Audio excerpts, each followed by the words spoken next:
Hello बच्चों, कैसे हैं आप लोग। उम्मीद करते हैं सभी बच्चे ठीक होंगे।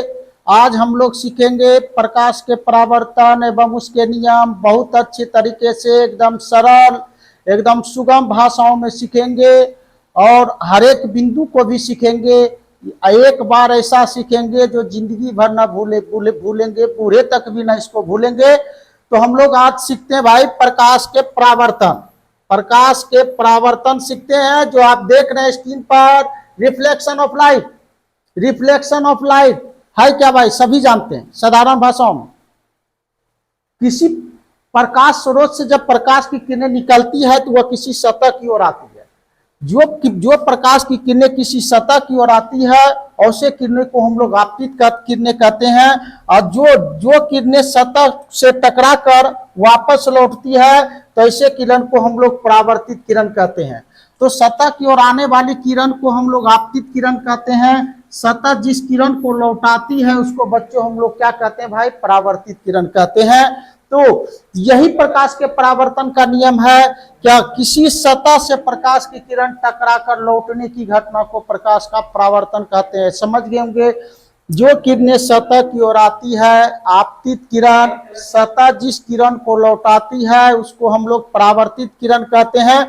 तो जब प्रकाश की किरण किसी सतह से टकरा कर लौट जाए, जब प्रकाश की किरण किसी सतह से टकरा कर लौट जाए तो इसी को हम लोग प्रकाश का परावर्तन कहते हैं। तो प्रकाश का परावर्तन क्या है बच्चों, सीख गए होंगे आप लोग। प्रकाश का परावर्तन है क्या, प्रकाश की किरण को किसी सतह से टकराकर, यही लिखा हुआ है भाई, देख सक रहे हैं। प्रकाश की किरण को किसी सतह से टकराकर लौटने की घटना को प्रकाश का परावर्तन कहते हैं। आप आगे देखते हैं। The phenomena of A ray of light bouncing back from a surface is called reflection of light.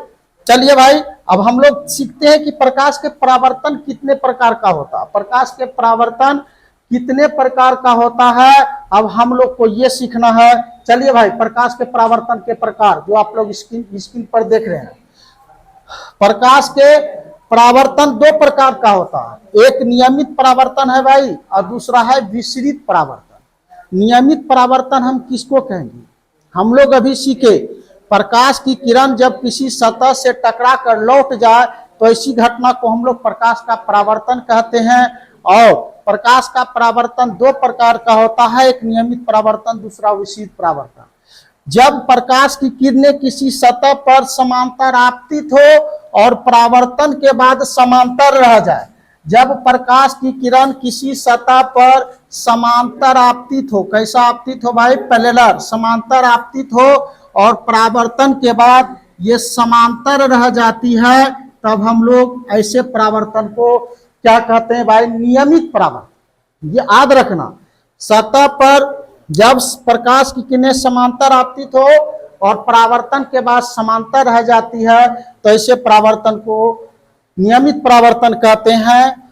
और विसरित परावर्तन में क्या होता बच्चों, जब प्रकाश की किरण किसी सतह पर समांतर तो आपतित होती है, देख रहे हैं हम लोग, प्रकाश की किरण किसी सतह की ओर समांतर तो आती है लेकिन परावर्तन के बाद किरणें समांतर नहीं रह पाती है, तब ऐसे परावर्तन को विसरित परावर्तन कहते हैं। तो पृथ्वी पर दर्पण मिरर, पृथ्वी पर दर्पण ही एक ऐसा सतह है जो प्रकाश की किरणों का नियमित परावर्तन करता है। और दुनिया की जितने भी सतह होती है दर्पण के अलावा, वह जो परावर्तन करता है भाई वह विसरित परावर्तन करता है। नियमित परावर्तन के कारण क्या होती है, हम किसी सतह को देख पाते हैं नियमित परावर्तन के कारण, लेकिन नियमित परावर्तन के कारण किसी भी वस्तु का उस सतह पर निश्चित प्रतिबिंब बनेगा। यह नियमित परावर्तन का कहना। नियमित परावर्तन किसी सतह पर भी हो रही हो तो निश्चित उस सतह पर प्रतिबिंब बनेगा। और विसरित परावर्तन के कारण हम किसी भी वस्तु की सतह को देख पाते हैं विसरित परावर्तन के कारण। तो सारे दुनिया में हम जितनी भी वस्तुओं को देख सकते हैं तो वो किस परावर्तन के कारण भाई, विसरित परावर्तन के कारण। विसरित परावर्तन करता है तभी हम सतह को देख पाते हैं, और नियमित परावर्तन जो करेगा तो हम उस सतह को नहीं देख पाएंगे, सिर्फ उस सतह पर हम उस वस्तु का प्रतिबिंब देख सकते हैं। समझ गए होंगे। तो चलिए, यही लिखा हुआ है, आगे यही लिखा हुआ है, आप लोग देख सकते हैं। नियमित परावर्तन, जब प्रकाश की किरण किसी सतह पर समांतर आपतित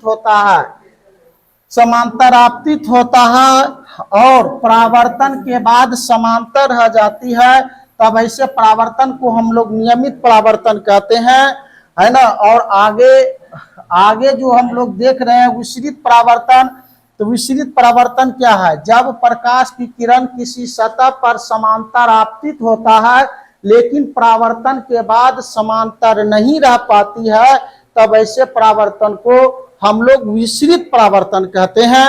अब हम लोग सीखते हैं भाई प्रकाश के परावर्तन का नियम। प्रकाश के परावर्तन का नियम, law of reflection of light. Law of reflection of light हम लोग सीखते हैं प्रकाश के परावर्तन का नियम, और ये बहुत ही इंपॉर्टेंट है। चाहे आप F बराबर R/2 सिद्ध करें या 1/F बराबर 1/V प्लस 1/U सिद्ध करें, दर्पण शुद्ध सिद्ध करें या सिद्ध करें कि गोलीय दर्पण की फोकस दूरी वक्रता त्रिज्या की आधी होती है। जब तक ये नियम नहीं अच्छे से जानते हैं तो ये सूत्र भी आप अच्छे से नहीं सिद्ध कर सकते। साधारण है। अगले वीडियो में हम आज ये पढ़िए, अगले वीडियो में हम ये दोनों सूत्र प्रूव करके बताएंगे और ये भी बताएंगे कि कैसे ये प्रकाश के परावर्तन के नियम से सिद्ध होता है। थोड़ा सा सपोर्टेड हम समझा देते हैं। मान लिया जाए भाई समतल दर्पण, चलिए पहले प्रकाश के परावर्तन का नियम आप लोग समझ लीजिए, फिर आगे हम लोग समझाएंगे। चलिए भाई, तो प्रकाश के परावर्तन का नियम है क्या, ये समझना हम, तो हम अभी समझाए। प्रकाश के परावर्तन में आप लोगों को समझाए, किसी सतह की ओर आने वाली किरण को आपतित किरण कहते हैं। सतह की ओर जो किरणें आती है आपतित किरण कहते हैं। सतह जिस किरण को लौटाती है उसको हम लोग परावर्तित किरण कहते हैं। तो देखिए यहाँ भाई, जिस बिंदु पर आपतित किरण आएगी उसी बिंदु से प्रकाश का क्या होगा भाई? परावर्तन होगा। तो यह निश्चित है, जिस बिंदु पर प्रकाश की किरणें आपतित होगी उसी बिंदु से परावर्तित होगी। और अभिलंब जिस बिंदु पर प्रकाश की किरण आपतित किरण, किसी सतह की ओर आने वाली किरण को आपतित किरण कहते हैं, सतह द्वारा लौटाई गई किरण को परावर्तित किरण कहते हैं। तो जिस बिंदु पर आपतित किरण आएगी उसी बिंदु से परावर्तित किरण भी जाएगी। और बीचों बीच एक रेखा खींचा गया है जिसको हम लोग कहते हैं क्या? अभिलंब रेखा। बीचों बीच एक रेखा खींचा गया है जिसको हम लोग कहते हैं क्या भाई? अभिलंब रेखा। तो आप प्रकाश के परावर्तन का पहला नियम क्या कहता है? जिस बिंदु पर आपतित किरण होगा उसी बिंदु पर परावर्तित किरण होगा और उसी बिंदु पर अभिलंब होगी, है ना। देखिए भाई, आपतित किरण, परावर्तित किरण तथा आपतन बिंदु पर अभिलंब तीनों एक ही समतल में होते हैं। क्यों होते हैं ऐसा तो हम बताए अभी। सतह के जिस आपतित किरण सतह के जिस बिंदु पर आएगी उसी बिंदु से न परावर्तित किरण जाएगी।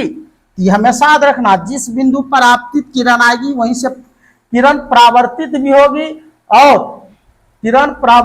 होगी और बीचों बीच वैज्ञानिक ने एक रेखा खींचा है जिसको हम लोग कहते हैं अभिलंब रेखा। बीचों बीच वैज्ञानिक ने एक रेखा खींचा है जिसको हम लोग कहते हैं अभिलंब रेखा। तो प्रकाश के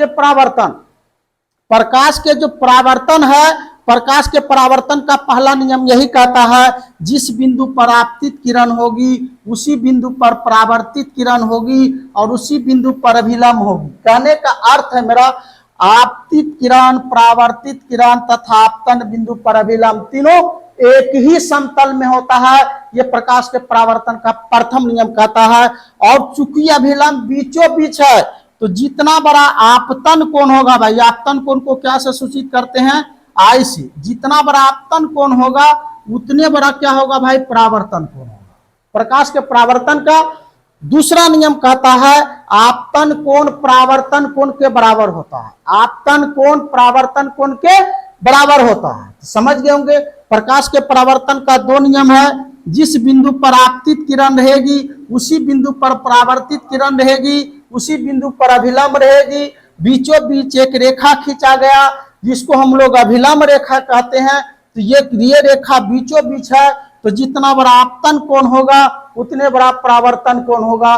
तो प्रकाश के परावर्तन का दूसरा नियम कहता है आपतन कोण परावर्तन कोण के क्या होता है भाई, बराबर होता है। आप लोग सीख चुके होंगे।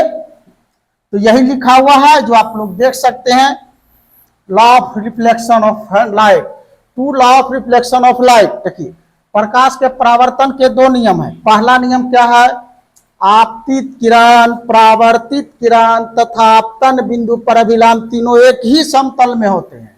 और दूसरा जो लॉ है आपका क्या कहता भाई, आपतन कोण परावर्तन कोण के बराबर होता है। आपतन